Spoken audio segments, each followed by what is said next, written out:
the countdown clock, and we are live. All right, let's kick things off.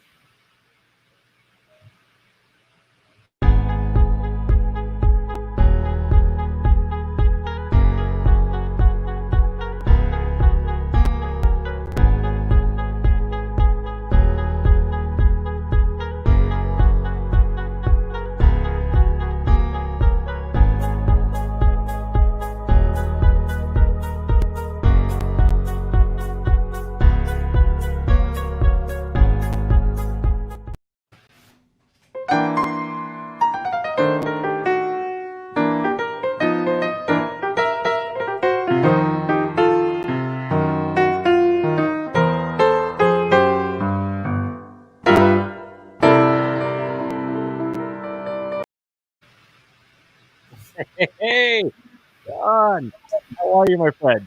I'm well, thank you. And you? I am well. I just, the last time we spoke, it was before Thanksgiving. We decided to take a week off, and that seems like a lifetime ago already. That's right. We're living in fast forward. It makes internet time look slow. We're in pandemic time. We're in pandemic time, indeed. Indeed. Well, hey, everybody, welcome. Welcome to Intersections. This is our time together where we celebrate innovation, artistry, and the future forward. John and I are proud to be your hosts. As we kick things off, please do share with us where you're tuning in from. Make sure you ask your questions. And throughout the show, today we'll feature three amazing guests throughout the show. You'll be introduced to some amazing folks, amazing thinkers, but also ways to stay connected with us. So with that, I'm going to introduce my incredible co-host and friend, John Ko. The Economist has called him Mr. Creativity. He's also been a serial innovator. He is someone who has been at the forefront of innovation, helping governments, helping businesses all around the world to become innovators in and of themselves. He taught at Harvard Business School. He served as visiting faculty at MIT Media Lab and Stanford. He's a Tony-nominated producer of film and stage, and he wrote the best-selling book, Jamming, the Art and Discipline of Business Creativity. And you can keep up with all of his work and his thinking in his Forbes column and also across social media and all the popular social networks. John Ko, welcome. Wow. What can I say? Brian, I introduce you first as a friend and second as a co-host because it's been a real pleasure to deepen this relationship. Brian is someone who has made a bridge between digital and marketing/communication before it was even a thing.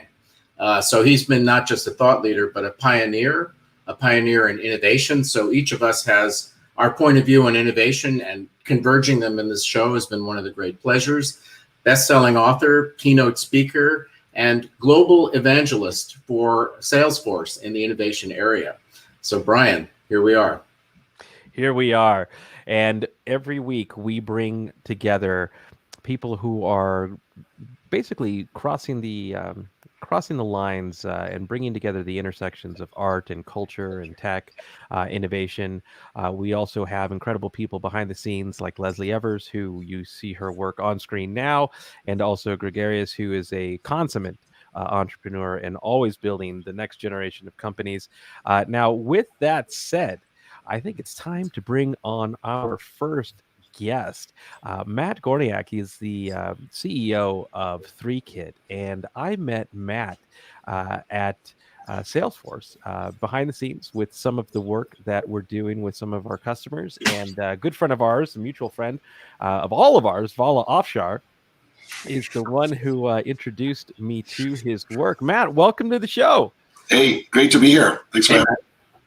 Yeah, we're really excited for you to be here. You're working on some incredible things. So before we get going, why don't I turn it over to you, Matt, and kind of give us a background on what you're working on?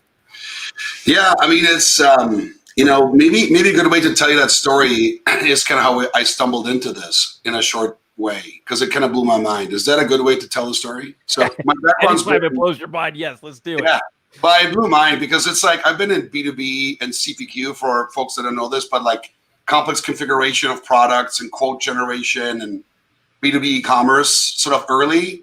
Anyway, for a lot of years, and I bumped into this genius, Ben Houston. That's the founder of 3Kit. And he shows me the product, which basically generates 3D models at scale. So that TV behind me, right? Imagine you can generate this in 3D. That's been done before, by the way. But the trick is at scale for all the TVs we make, for all the configurations of it, right? And I'm like, whoa, wait a minute. Like, how do you do this? So it's kind of like I knew visualization, but I realized I didn't. And this is a little bit of a classic case. And this is not just me. My friend, actually business partner, Gorniak, who we did big machines together in Steelbrick, and Joachim Klein. So we've sort of done startups before. And at classic, I would say, like when you read books on like creativity, and I'm no expert on it, by the way, but it's like if two things combine, right? You combine two different expertises, magic happens. And so we're all in that world. We like watch this 3D stuff. We're like, wait, at scale? And here's the thing. Ben and his genius co-founders came from Hollywood special effects, which I know nothing about. And so they're like, well, imagine, if you will, we can do it picture perfectly. And so as someone in business process, I'm like, okay, I get it. And I don't get it, right? You're like, got it. But then you see it like, dude, that looks real. Like that looks real at scale. And then the thing that really blew me away is that like we also do virtual photography. We'll take that model and create a picture. Oh, cool pictures. And then we went to Crate & Barrel's website. If anyone wants to go, sofas. 95% of the sofa pictures, like the couch, the rug, the backdrop, is auto-generated by 3Kid. They're like, oh, we do 2D picture perfect images. And so my mind's like, got it. Didn't get any of it. And then you're like, wait a minute, hang on. How do you do that picture? Because in my mind, it's like Photoshop. I just don't know that space. It's like, no, we are able to auto-generate these models, right? Like a couch that, for the vendor at scale, there's thousands of permutations, picture perfectly. I'm like, okay. And then we create that scene, and I'm like, wait, is this just like a picture? It's like, no. We auto put these products into this angle. We render the scene behind it. We do 3 million of those for Crate & Barrel over the weekend. I'm just like, boom, because the space I come from. So here's my question to you both, right? In this whole e-commerce transformation, once I like got that, what do you think's been forgotten in all of e-commerce? This is obviously, I'm trying to be a little bit controversial, but obviously it relates to us. What's been forgotten? The customer experience? Yeah, and specifically the product. I didn't understand that because I didn't understand there's a way to solve it before this. So I'll stop. But here's, well, one more thing I'll say, but I'll stop then. Here's one thing. If you think of like a B2C e-commerce, like me, you, and John start a shop today, right? We can stand up a cart by like Sunday night, and that's us taking time. We can get taxes done, shipping, drop shipping, all that is pretty much done, right? But the thing is, what we'll end up doing is like, hey, how about the products, Brian? Load up some pictures. What do we do? Like, it's not automated. Think of B2B, right? You sell some product. People put in part numbers. So that's where kind of we got together and said, hey, this is really big. Let's pour our heart into this. And anyway, that's sort of how I got into 3D, 3Kit, and AR, and it's been a lot of fun. So. Well, it doesn't sound like it at all, Matt. It doesn't sound like it's been fun or innovative in any way, shape, or form. I think the first demo I saw from you was Nike, and being able to put a shoe on a desk and actually fully interact with it was incredible. I mean, the realization, it was so realistic, I guess is one way to put it, but it also unlocked for me this ability to bridge the world, especially in a pandemic world, of digital and physical in a way that we couldn't do before. And it sort of transcends this next generation of shopping experiences and commerce experiences.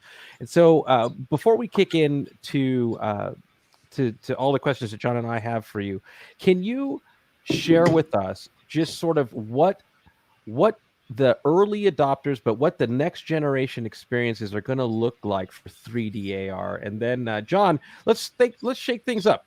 Why don't why doesn't that when Matt's done, you jump in with the first series of questions, and then I'll close. Okay, a little role reversal. That's fine. Yeah.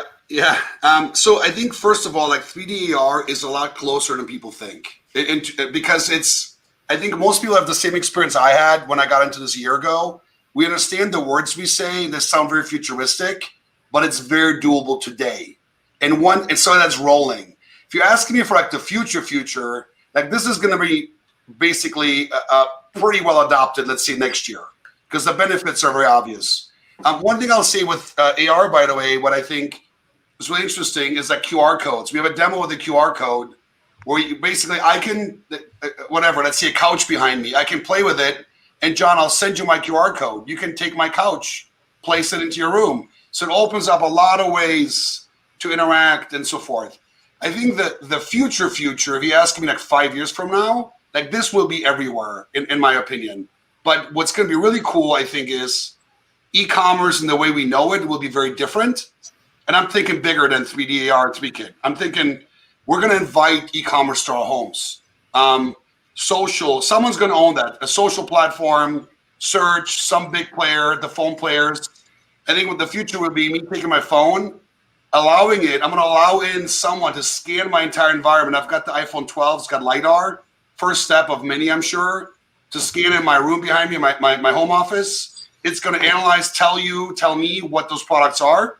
And it's going to start serving up all sorts of suggestions and then deals. So I think there'll be like secondary marketplaces. They're going to exist by me inviting you in. So I think that to me is the future, like a future. So I guess my first question is, what products is this approach particularly good for, and what products is it not particularly good for? Is there a taxonomy of products that especially benefit from this approach? Yeah, I would say it obviously has to be a tangible product. I just say that because there's a lot of economy that's, services. Right. I would say this becomes really interesting when you're dealing with a scale issue. Because what we do, or what others do, you can do this quote unquote by hand. Like you can generate a 3D model without needing us. But if you're selling, not if you're selling one can, that's one thing. But if you've got 18 different colors, different shapes, you want to move this around, 1,000 different patterns, that scale creates complexity. That's what automation is needed. So I would say scale of products is needed. So when you say scale, you mean the width of the portfolio, the number of items? Or depth of a product. Like a couch, for instance, literally could have 100,000 permutations, like one couch line. Oh, I see. Okay. Right? Like they think of all the patterns, stitches. You really have to put your mind to like what options you want to offer, or a huge breadth of just offerings that you want to offer. Yeah. Right. And then secondly, you speak of this as online e-commerce, but where do you think it's going to go in terms of the AR 3D experience in a retail environment, a next generation retail environment, which, we know that retail needs a way to draw people back in because you can do so much more at home. So what's the balance going to be? Is it going to be hybrid? Are we going to shop for some things online because it's so much more vivid, and other things we're going to go to a retail environment because it's so entertaining to see the objects kind of manifest themselves all around us and so on? I think it's going to, in my mind, the future will be hybrid for the broad sort of approach. I do think for some it'll be completely electronic now. Just because, and that's time to go into that. But I think, let me give you a good example of hybrid. Like, let me just pick on furniture because we started there. So if I go to a furniture store, like if you go to Crate & Barrel's experience, the sofas, you'll see that they have added themselves thousands of different colors and swatches of patterns. So there is no way in a store you can have that. At the same time, though, if I'm going to have a very expensive, let's say, furniture purchase, multiple pieces, let's say I'm going to spend a lot of money, I still can see myself going in to experience maybe the how does it feel when I sit and so forth. But I think even in the store, you'll see endless aisles or other ways where I still want to see it virtually because that pattern that I want to look at is not the one in the store. Right. And for some, it's going to be, I don't need to go in the store. I've definitely heard stories, people saying, and either way, it doesn't matter because you want, like, there's no way to create that. There's 3 million permutations, by the way, on those couches in the store. It just impossible. So I think hybrid's the future. Last question for me, B2B as well as B2C? 100%. Here's the really interesting thing, what we're experiencing. B2C, obviously with COVID, I'm sure Brian is seeing this too, like accelerated. B2B is hyper accelerated because we just closed a major forklift manufacturer. And you're like, forklifts? Like, huh? But here's the interesting thing. It's actually extremely obvious once we learned the challenges, which is you go online with a forklift and how do you present it? You've got millions of part numbers that are this long. So there's a temptation to go online with a portal with part numbers. Mm-hmm. And let's say that one Brian's showing. Thank you, Brian. You're amazing with this. Let's say that one's, I don't know the pricing for them offhand. Let's say it's $100,000. I'm making it up, or 50. You're like, XYZ's at 750 brown for 50 grand. You're like, what am I really buying here? Don't show me part numbers. So this becomes extremely powerful to visualize what your purchase is. It's like actually a necessity because they're complex. Now in the reverse, we see also parts. A lot of us as consumers have this experience, like, let's pretend the forklift's a lawnmower. I'm making that up now, and you're like, my wheel's broken. Why do you have to go in and look for a part number? Just blow up your thing, click on the wheel, and order it. So to answer your question, it's a big demand there. Over to you, Brian. Yeah, thanks, John. Thanks, Matt. Yeah. Matt, this is really interesting too, and you brought up something that I want to explore a little bit deeper. So we're sort of seeing this ability that whether it's in our home, whether it's in our office, whether it's in a warehouse, the ability to sort of virtually bring in products that we need to explore. I gotta imagine that when we start thinking about augmented reality glasses through beyond just using the phone screen, where we can immerse ourselves now in augmented reality. I'd love to hear from you sort of what that next phase of visualization looks like that you're working on, or whatever you can share, or just your vision.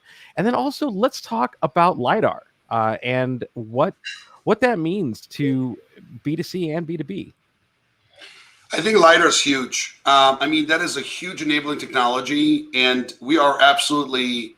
I joked once with my team, if I could write a letter to Apple, to Tim Cook. If you watch this, that'd be amazing. Tim, thank you. It would be, dear Apple, please, or Samsung. Obviously anyone, but since we're on the Apple topic, I guess I chose.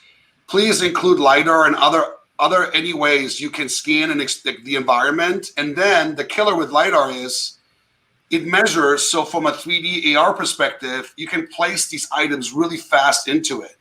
So I don't know anything about Apple except as a consumer, but knowing them as that's one of many steps. And so I think that's a totally a groundbreaking thing. Now I'll say this. We also can inject our models into goggles, into AR. But so we really don't care which way. So it'd be fascinating to watch which will be the most adopted experience, like my phone with LiDAR or goggles. I believe AR is here to stay for a long time because it's a more natural thing for me to scan my environment with my phone. But yeah, LiDAR is huge. Yeah, so let's break that down for those who aren't necessarily following along with LiDAR. LiDAR, I think, really got its main stage, at least in the geek world, with self-driving cars. It is a key technology for how the car sort of basically sees the world and its place within the world. And what I was reading about recently, as you see, I've got LiDAR myself, is that Apple might be, and this is not confirmed, but Apple might be mapping the world through LiDAR in the way that Google has mapped for Google Maps, and that we're really going to start to see this virtualization of space, I guess, and things, which one could only imagine then that we go from beyond will this couch fit in my house to can I now immerse myself in a whole new world within my home, and what that looks like. I'll tell you something, like, I think where we get confused sometimes, and honestly, this is not that futuristic, what you're talking about. Like, it isn't. Once you experience these models, like the QR code I sent you when we first met, like you placed it on your desk, like, wow, this looks real. You have to experience that. It's like my first Uber ride. Wow, person showed up. It was pleasant. That worked. Oh my God, this is a great idea. Like, this is going to work. But anyway, you go back to that, imagine a better, like a really simple example. Let's say I'm going to move to New York and I'm about to pick an apartment for, let's say, 3 months. It's empty. Let's just make it very simple. I mean, you can scan it today, done. And if you furnish it with picture perfect and you can walk through it, I guarantee you 99% of people will make decisions to press a button, see, just furnish it that way with those models from all these vendors. I'm just taking away all the noise of like my house and all the other considerations just because we're doing that right now. And it's like, wow, why wouldn't you do it? Why would you talk to a broker without a scan apartment, without these? And the other cool thing, we're starting to talk also to like gaming companies. That's very, very early, like the social ones as well.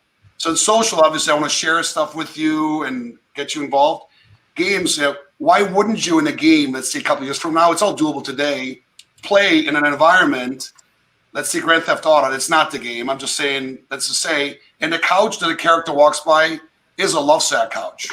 And if you want to buy it, just click on it. Like, there's no difference. You know what I mean? So I think that world between digital and real is going to really mesh together. It's going to be an interesting ride. Yeah, you made me start thinking about the folks out of Utah, The Void, which is essentially a virtual reality experience in which you go into one of their warehouses, one of their studios. You get dressed up in their gear, their haptic gear, and you meander through a real game or a real experience that's virtual. So now it's not uncommon or actually unheard of to play Halo in your home in the same way, probably sooner than we think. And actually, I can't wait for that. So, developers, if you're listening, I need that sooner than later. But Matt, before we let you go, why don't you share with us just some of the ways that companies can work with you today and how they can get in touch with you? Yeah, I mean, this is going to be a little bit broad, but if you're engaged in e-commerce or thinking about it, you know, remember, the reason you're doing this is to sell your product. So that's where we can help you visualize that in 3D, 2D. And other applications we also have in the services world. You're trying to service a product. At some point, you don't want service part numbers, you want to service a product. So if anyone's interested, shoot me a note, matt@3kit.com. All right, Matt. Hey, thank you so much for being on the show, and happy holidays to you. Thank you. Thank you both. Thanks, Matt. Nice to meet you. Bye-bye. Oh, that's so cool. That's so cool. There's comments here like this one, which is actually an immediate no-brainer here for Second Life. Absolutely. The ability to explore not just game worlds, but, you know, think about meandering through ancient Rome. Oh my goodness, that would be so cool. I'd love to do that. All right, well, let's bring in our next guest. He's actually a really good friend of mine, and John, I'm sure you will be best buddies with him as well. Ted Cohen is someone who, well, I'll read you his official bio because he's someone I've admired, and as I got to know him, and especially when we hang out late in the evenings, you know, and hear all of the stories about Ted and all of the rock stars that literally define the term rock star. He stands at the crossroads of music, entertainment, and technology industries. He's been a technology maven and pioneer for over 30 years. He's probably responsible for most of the entertainment and media innovation that you've experienced in your life. He is currently the head of corporate development at Media Tech Ventures. Ted, welcome to Intersections. Thanks. It's great to be here. I always enjoy when we get together. We've known each other about 6 years now. And the first time that Brian and I got together, the deal was I said, I don't give questions out in advance. He was doing a fireside chat. And I said, we're just going to go for it and wing it. And it just clicked.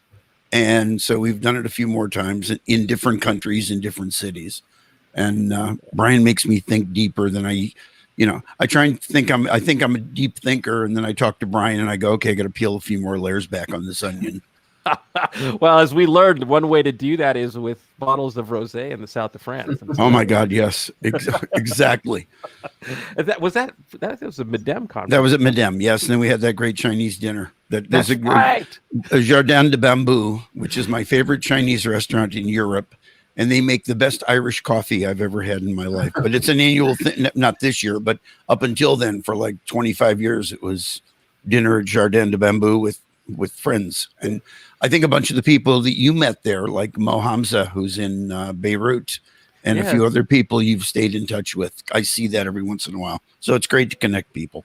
Yeah, it absolutely is. Oh my gosh, and Mo, I got to see him in Beirut a couple years ago. Oh, you did? I did. And he's such a wonderful guy. But here's one. I'll give you a quick example. When I started MeetMNet for MeetM in 2000, I ran it for 12 years. And one of the things I said is I want to have these mentoring sessions, and you can call them speed dating, whatever you want now, but it was like spend 15, 20 minutes with someone who can give you some insight. And Mo sits down in like 2006, 2007, and he says, "Hi, I'm Mo Hamza. I'm in a heavy metal band in Beirut called The Chords." And he's a musician, and he's got a rock band in Beirut, which Beirut rocks, all the time. He's now the head of Warner Music in the Middle East. And watching him grow, and over the years, he's introduced me to people, I've introduced him to people, and it's just that we continue to lift each other up. That's the kind of stuff that's great, and it's the same feeling I have, when I met you. Wow, I didn't know that about Mo. Hey Mo, if you're watching this, let's connect, let's catch up, and let's bring you on. Intersections. It'd be fascinating to talk to you. So, hey Ted, before we kick things off, and before we get into Media Tech Ventures, can you kind of give us just a quick overview as best as you can with how you got to be where you are today? So I always joke. Now I'm going to go from Beirut to Tel Aviv. I grew up in Shaker Heights, Ohio, nice Jewish boy. My mother was hired by society folks in Cleveland to throw big parties. So she threw my bar mitzvah. And the bar mitzvah was an evening at the Cohen Cabana, not the Copacabana. And she hired a guy named Mike Douglas. Mike Douglas had the TV show called The Mike Douglas Show in the 80s and the 70s, 80s, 90s. And he, a few months later, invited me to come down to the show to see this new band that was doing their first U.S. appearance. He said, I don't know if you've heard of them. They're called the Rolling Stones. And so I met Mick when I was 14 years old and got interested in music, managed bands all through high school, went off to college in Ithaca, New York, in pre-med. And the week I got to school at Ithaca College, someone invited me to go see Rod Serling speak. And I was like, what's Rod Serling doing here? He teaches writing for television. And I called my mom and said she wasn't getting a Jewish doctor and I was switching to communications. And that led to coming back to Cleveland and meeting a bunch of folks who adopted me, mentored me. I have this whole thing about mentoring and about paying it forward. A guy named Frank D'Elia, who ended up managing Michael Jackson, and a wonderful guy, Billy Bass. Basically, when I was hanging out in college radio in Cleveland, said, we're going to help you. And ended up working for Sony Music. And then Warner Music had a very bad habit of running away with the bands on the weekends. And they turned my bad habit into the next part of my job, which was helping musicians connect with an audience. So it wasn't about about getting the records played. It was saying to a Van Halen on the first tour, David Lee Roth, you're talking too much, talk less, try and relate to the audience more. David Byrne, please say something. You're not talking at all. He was in a band called the Talking Heads, and David Byrne very rarely spoke till the last few years, the Broadway show especially. So my job was to help artists resonate with an audience and use the tool sets of the day, like live broadcasts on radio. So we would do Little Feat in Boston on WBCN. Now we're here today doing, we're doing the show here. We're connecting around the world. It's an extension of the idea of just connecting. So the tool sets get better and the methods get better, but it's all about how do you resonate with an audience? So in the middle of that, I'm trying to do this as quickly as possible. I ended up in the late 70s in Chicago at the Consumer Electronics Show. And through a serendipitous experience, I was in a hotel room and Steve Jobs and Steve Wozniak walk in looking like two homeless guys with a little brown zipper canvas case, and they unzip it and they go, this is the Apple I computer. It's going to change the world. And I went, cool. This is 1977. And I was working for Warner, who owned Atari.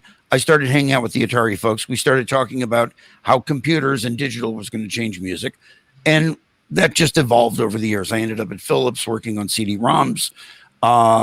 And then we've spent $1 billion for some reason. Philips closed us. I don't know why, but we learned a lot about, human interaction, UX and UI. And then I started consulting for the first wave of digital startups, companies like Liquid Audio and Rioport.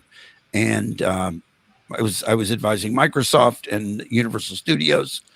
And then I got kidnapped by EMI in 2000 to head up digital business development. I did that for 6 years. And that's when I learned that I'm a forgiveness executive, not a permission executive. I'm willing to get fired over basically doing what I need to do and explaining later why I did it. Luckily, they let me get away with that. But I did that for 6 years. And then for the last 15, 16 years, I've been consulting. I had Tag Strategic for many years.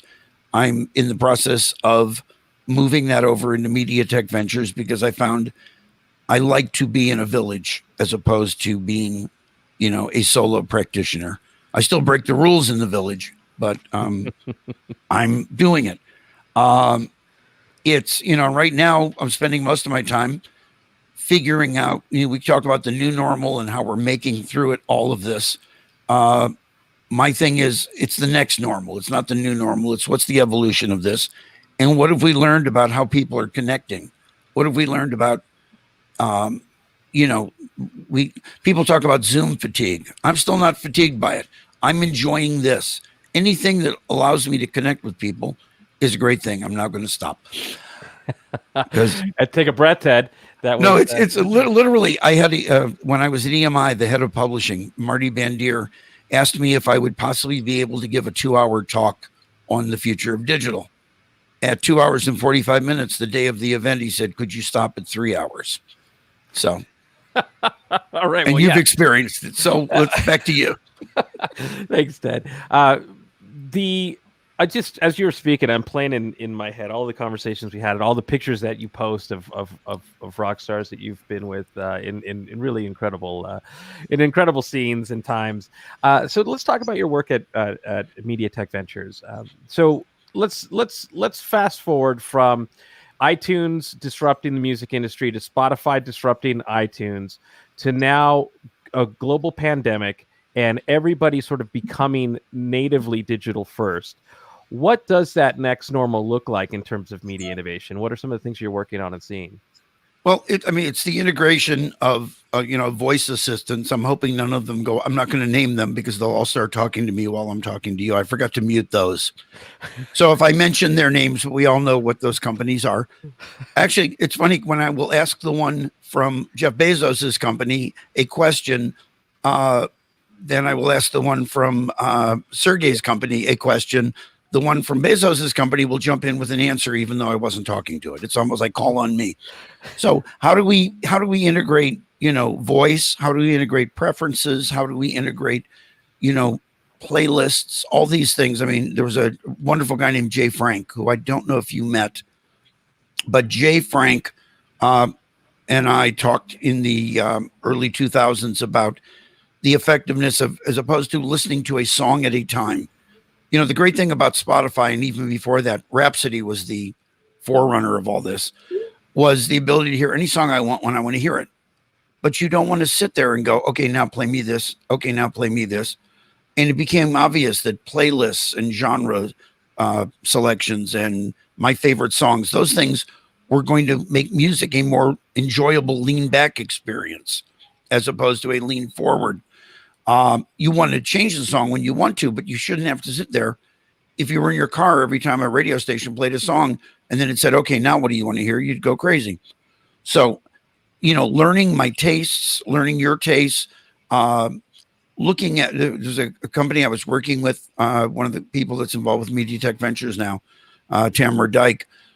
We looked at a music service. So imagine you're in the W Hotel across from Moscone in San Francisco. And it sniffs via the cell phones who's in the room, and the playlist that you're hearing in the bar at the W is an amalgam of music that will please everybody that's in that room, and will not cause anybody to buy one less drink. So how do you do that stuff? How do you reach into people's homes, reach into their earphones without creeping them out? You know, so I struggle with, I will let you know everything about me to make my experience better, whether it's in a hotel. I worked on a project when the Cosmopolitan in Las Vegas was starting. It was going to be a Minority Report kind of experience, which was going to be, when you checked in, you put your wallet on the counter and the guy said, "Hello, Mr. Cohen, how are you doing?" When you went to the room, the TV switched to MSNBC and 72 degrees and the curtains closed. And when you went to the pool, it gave you what chair you wanted. I want to sit away from the kids' pool. All those things are great. I just don't think I have to give up my friends list to have that customization. Yeah, very interesting. John, I want to turn it over to you. We only have a couple of minutes here.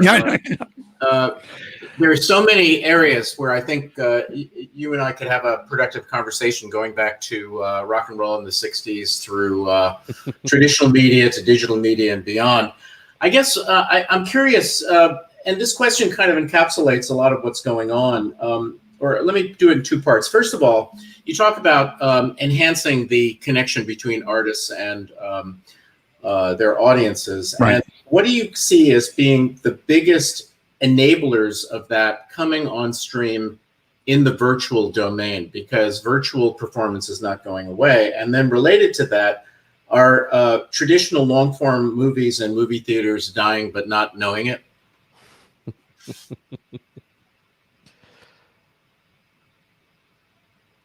And I think the question was so pungent that Ted is frozen.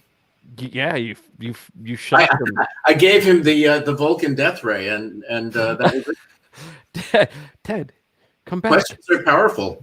Questions are powerful. Maybe we'll just sort of hang out here for a second. I mean, I can attempt to answer my own questions, but that would be far less interesting. Ted, maybe you can unfreeze him. Ted, can you unfreeze there? John, maybe whatever power you had to freeze him. Oh, now he disappeared. Oh, he might come back. Let's see. I was on the edge of my seat for the answer to that question.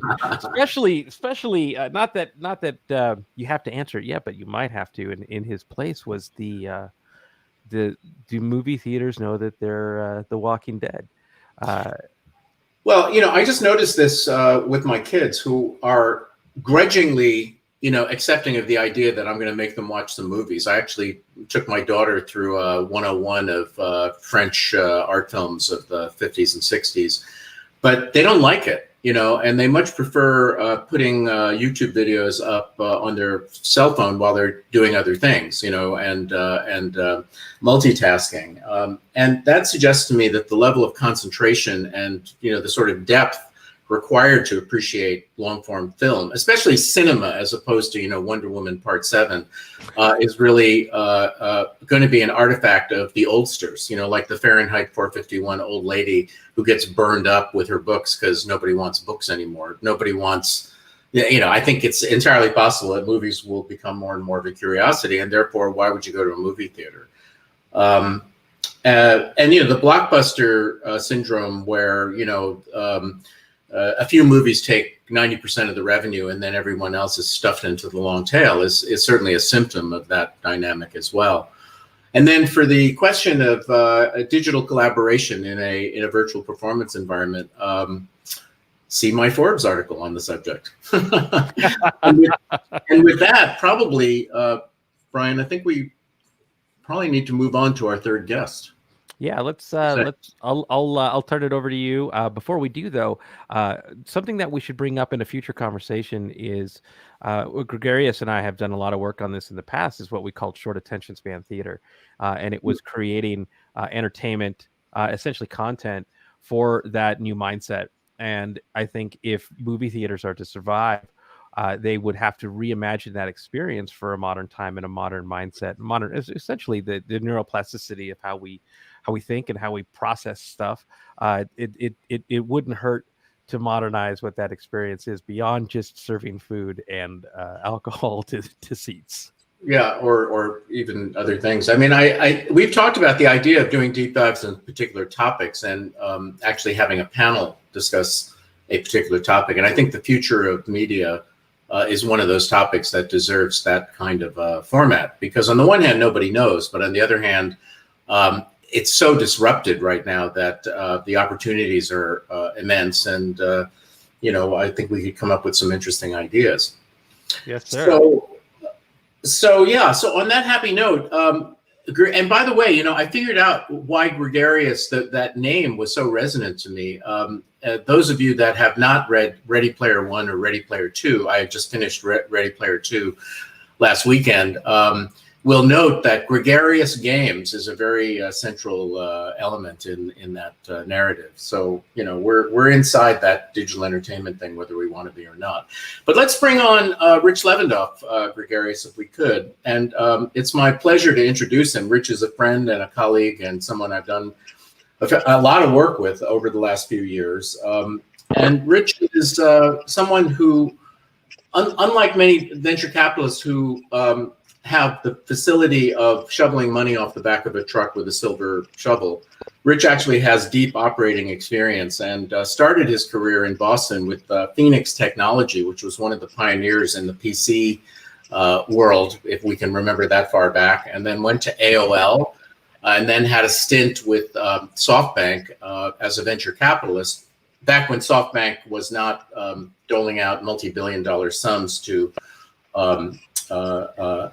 entrepreneurs of questionable persuasions, and has of late been a general partner in Avalon Venture Partners, which is a storied, very early stage venture fund that is currently working through Avalon 10, which tells you something about the durability of the Avalon approach, which is very early stage investing. So welcome, Rich, to Intersections. Yeah. Nice to see you, John. Or the bitmap image of you. Here I am. You guys, am I coming across loud and clear? Yeah, you are indeed. You're still in Boston, I take it. The other thing about Rich is that he's time binding two innovation hotspots, because he winters and springs in the Bay Area and summers and falls in, or approximately that, in Boston, which is where he has spent most of his time. So, Rich, I'd be curious to start off by wondering with you what's going on in the early stage venture area during the time of the pandemic. You could argue, I suppose, that the pandemic might make people more conservative. They want to conserve cash. They want to support ventures across the valley of death. They're more picky as far as ventures are concerned. But I sense that, you with the pulse, a finger on the pulse, may have a more accurate picture of what's going on. And, let's also be clear about what the ultra early stage segment of the venture capital industry is, because we're not talking about $25 million checks. Right. Yeah, no, it's a great question. And I'm laughing inside because a few of my brethren in the VC industry have recently told me that they've made their first early stage investments from nothing but a Zoom meeting with some founders. And I think my assessment now is that there's more capital than ever in the system, particularly at the early stage. One vector. The other vector, there's more innovation and entrepreneurs working on ideas and projects than ever. So it's still, from my perspective, a very healthy dynamic in marketplace between the VC community and the entrepreneurs. It's become a bit of a seller's market. I think there's more money chasing fewer deals than I've seen in the past. And there's still a lot of deals, but the dynamic is good. I mean, money is moving. The markets are doing great, which is good for early stage investing. M&A activity has picked up, another good sign for early stage investing.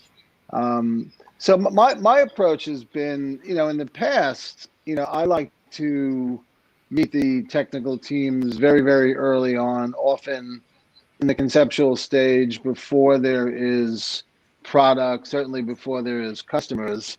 And that dynamic is about getting to know the technical founders. And I tend to mostly invest with technical founders, the guys who are actually creating the product, as opposed to engineers off in the back room that you don't meet.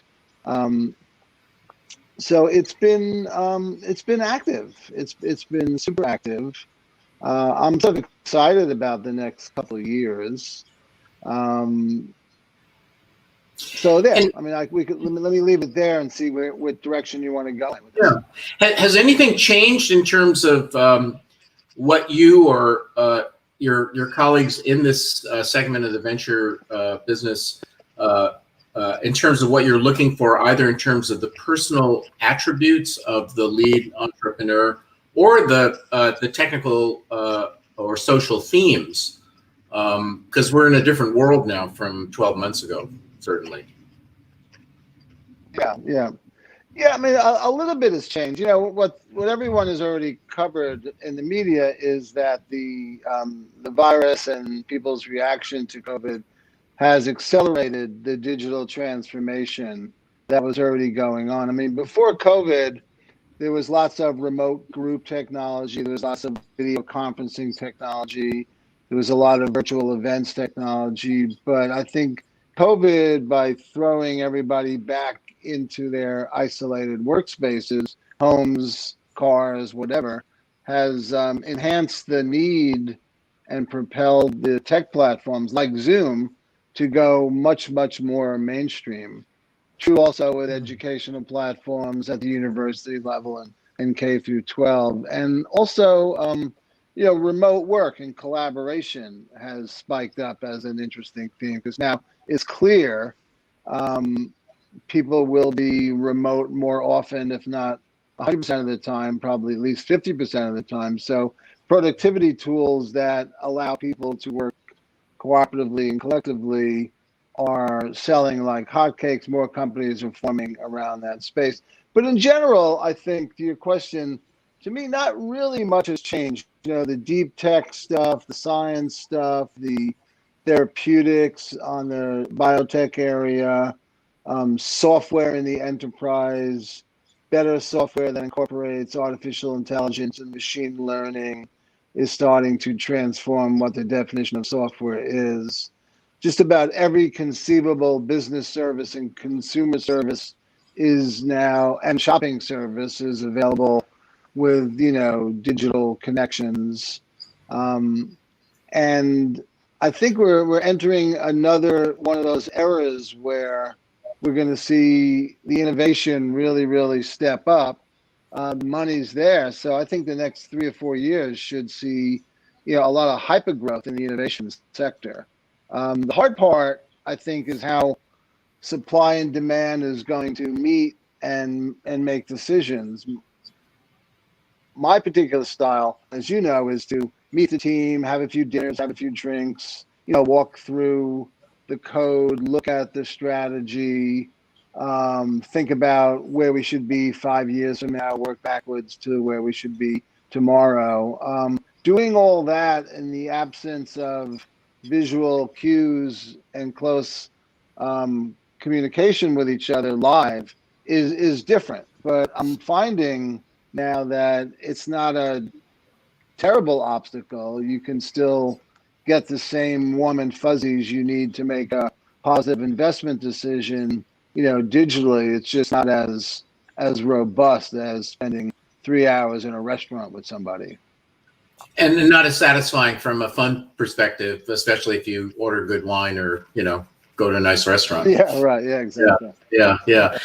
And you've described to me before that your approach to picking investee companies is intuition based, that you rely a lot on gut feel and pattern recognition. And I wonder if you have any thoughts about how you cultivated that. I mean, obviously that's something that evolves over time in a rich mix of personal experience and so on. But are there any kind of guidelines or key points about how that intuition has gotten honed in your practice?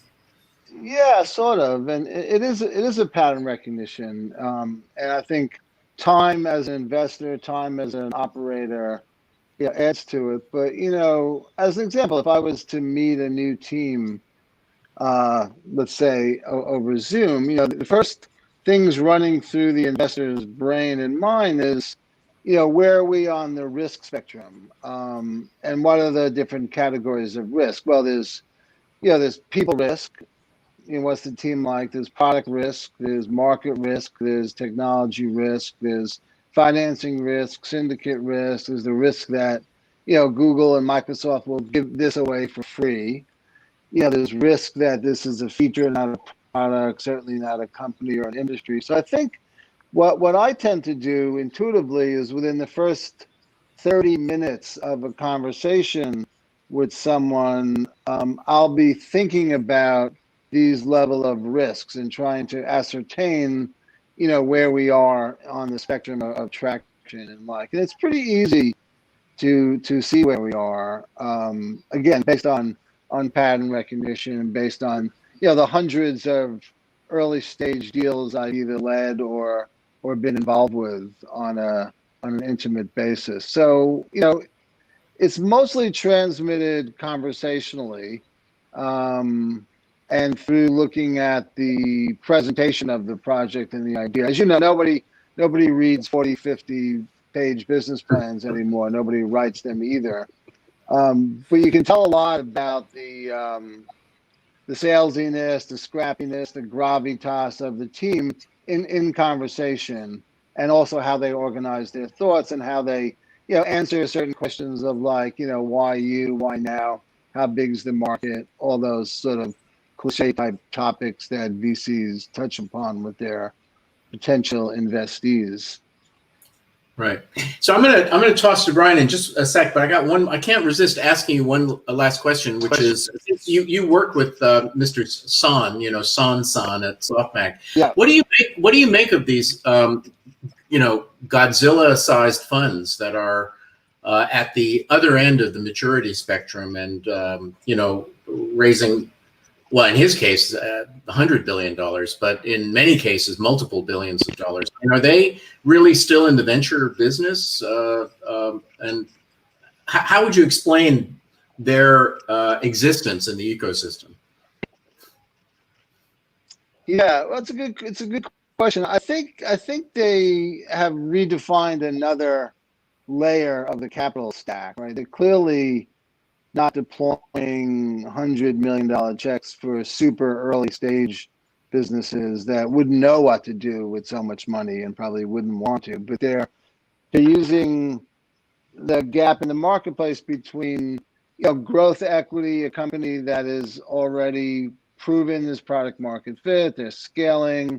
They've surpassed $10-20 million a year ARR as a SaaS business, and now they're looking at mezzanine financing and possible IPO, with SoftBank Vision Fund coming along and saying, well, we like what you're doing. We'll give you $100 million so you can take financing off the table and just go build your business as an alternative to going public. Means they can focus on product more, not be distracted by the issues of going public and getting ready for that.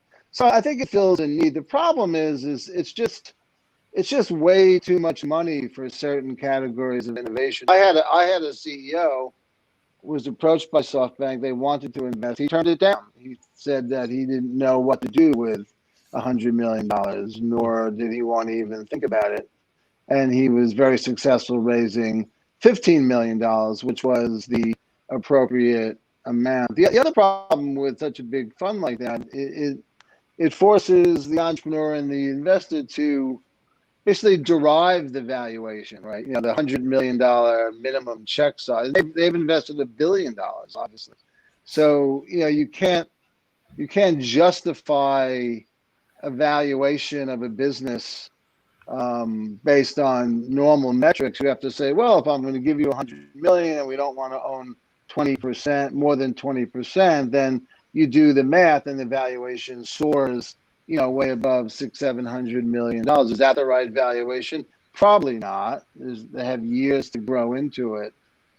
So it's kind of warping what the valuations are on the top end, I think.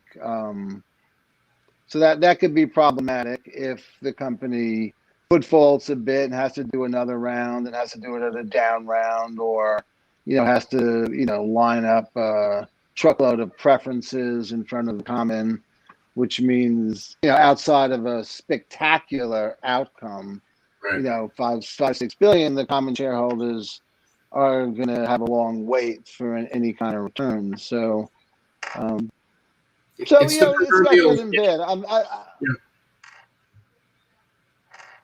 It's the I'm proverbial in the getting. process on himself.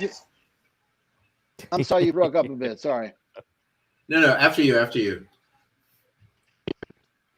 No, I'm done with whatever Oh, thought yeah, I I just was said it's the saying. proverbial getting out over your skis problem that it crops up frequently. So Brian, we have a good chunk left, and over to you. Yeah, well, we got maybe 4 minutes here before we are done. So, Rich, thank you first for sharing a lot of questions that people just have about strategic VC in general. The one thing I want to ask you about, and it's probably the last Yeah. question we'll be able to get to, is in times of disruption, we've seen sort of what that next wave is going to look like. Of course, we're seeing a lot of M&A, we're seeing a lot of big plays happening out there, but there's also what we're not seeing, and what could be that post-COVID wave of innovation, and to whatever extent you can talk about it. What are some of the next disruptions that we should pay attention to? Yeah, I think there are many. The most interesting one I think is software in the enterprise or consumer services use of software is pretty much established as a thing. The old cliche, software is eating the world, everything's becoming digital. But one of the biggest trends is the fundamental nature of software is changing. One of the innovations is code-free programming, the ability with the symbolic assemblies of Lego-like APIs, you can put together a pretty sophisticated solution or service without the need to even know how to program in JavaScript or C++ or whatever. So it's going to democratize coding to another generation of people who don't necessarily have the computer science skills. So that's interesting, and that's just beginning. Also, I think distributed apps are going to be interesting. It's sort of part of the the tech stack of blockchain and Bitcoin. The ability to not necessarily be dependent on a big server in the sky. Facebook or Google or Microsoft with the multi-billion-dollar data centers serving bits out to billions. I think more and more these apps are going to be run using blockchain type technology in a distributed way. So there'll be servers at the edge that are communicating with each other. That's just getting going. I think also artificial intelligence, particularly machine learning, is going to creep and redefine what software is as well. Most of the major software companies, I would say the top 100 software companies, are investing heavily in their own adoption of AI and hiring of smart AI type developers.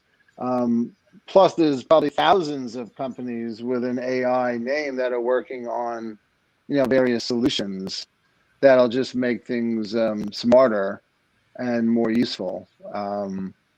So those are some of the more obvious trends. I think the less obvious trends are in the is this the year of the Internet of Things, the IoT that's been talked about for 5 or 7 years now, but now price points are coming down, devices are getting smarter. Every appliance in your home every street light, every video camera, everything is getting, a little chip placed inside that can run an internet server that allows it to be on the net with its own IP address. And now you've got massive amounts of data being sort of just sent out there that waiting applications are going to, process and make useful inferences out of them. So that's starting to pick up steam quite a bit. And then you've got the video platforms. It's now,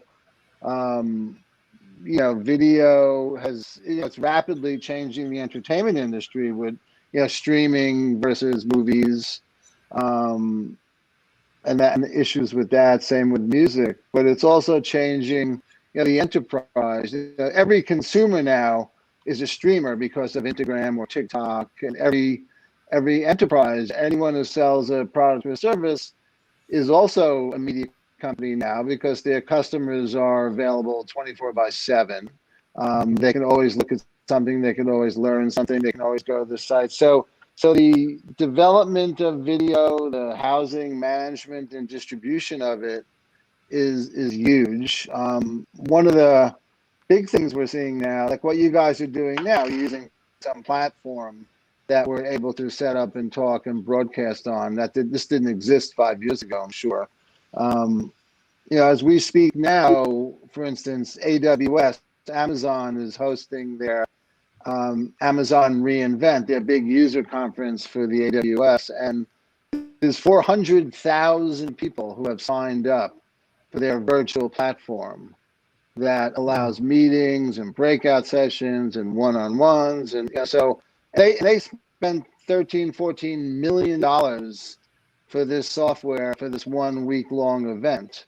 And that's starting to become a whole nother category. There's a company called Hopin that does it, on a much smaller scale. And, corporations now, both for internal communications and customer communications, are using, video that's accessible through phones and any device you happen to have. So that's a big trend. I think that's going to be just bigger than anybody thinks. It's not entertainment, but it's more productivity for people that need to communicate the way they used to, but now can't. I think about just each one of these questions, John, we could turn into a whole series of further conversations, articles, and even conferences in of themselves. Well, it's a lot to digest, for sure. And Rich always makes me think hard about what's going on, and in different ways. So there's a solution, which is... Go ahead, Rich. I was going to say, if you look at enterprise consumer media, there's like a digital jump ball now. It's like a multi-trillion-dollar jump ball for which way visual this is going to go. And everyone knows which way collectively it's going to go. But in that game of software, there's going to be hundreds and thousands of people vying for position on the court to get some traction. And corporate America is spending more on IT every year than they did the previous year. If you go back 20, 30 years ago, there's maybe $100 billion spent on IT servers, whatever. I'm sorry, 20 years ago. Today, it's the percentage of operating budget that most enterprises have for technology is way up. It's probably 15, 25% of their expense line is software related or device related. So it's a serious market now. Wow. Well, the only remedy here is to do a Rich Levandov part 2 at some point. Yes. I'd be happy to anytime. That's great. Well, Brian, I think we're probably at a point of closure. As always, thoughts fill the space available to it. And here we are at the end of yet another Intersections. So, Yes. Rich, thank you very much for being here. Oh, you're welcome. My pleasure. Anytime. If you want to do a part 2, let me know. It's that's great. Appreciate it. Thanks for the opportunity to chat. Absolutely. Thank you, Rich. All right. Ciao. See you later. Another week, John. Another incredible series of insights. I leave every episode all the smarter, all the wiser. I'm excited to once we start getting into it, start revisiting some of these episodes and sharing it across other platforms, so that for those who didn't get a chance to watch these live or watch the episodes, which are now housed at intersectionslive.com, that we can also translate these into articles and newsletters. Yeah, it's ironic that the archived items, which are not live, are on Intersections Live, but some of you will appreciate the irony of that. And Brian and I are going to be doing some year-end reflecting. We've been so excited to bring you the show and to create it, and I think that we're looking forward to rolling into the new year with fresh energy and some new ideas. So, absolutely. Stay tuned. All right, everybody. Well, thank you once again for tuning in to Intersections. We look forward to seeing you each and every week. Please visit intersectionslive.com. You could reach out to John Kao or at Brian Solis online if you have any recommendations for guests or any ideas that you'd like to share with us. Other than that, we will see you next week. Thank you so much.